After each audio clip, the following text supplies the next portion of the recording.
Hey everyone, today I'm going to show you how to group your Outlook emails by conversation, which is a really useful feature for keeping related messages organized together. Without any further ado, let's get started. First, you'll want to open your Microsoft Outlook web app by heading to outlook.cloud.microsoft. Once you're on the page, log into your account and wait for your emails to load in.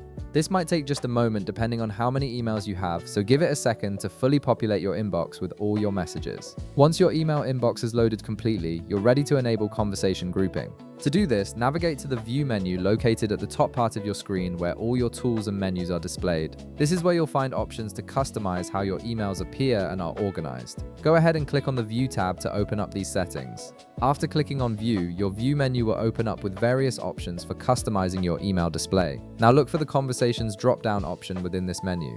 Once you spot it, hover your cursor over the Message List option.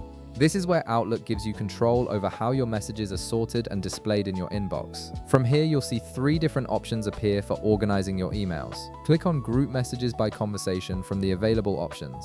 Once you click it, you'll notice a check mark appear on the left side of this option. This check mark confirms that the grouping setting is now active and your emails will automatically be organized by conversation threads. This means all replies and related messages will now be grouped together under a single thread, making it much easier to follow email chains and keep your inbox tidy. And that's it. You've successfully enabled conversation grouping in Outlook, which will help you stay organized and manage your email threads more efficiently. If this video helped you out, be sure to leave a like, subscribe, and I'll see you in the next one.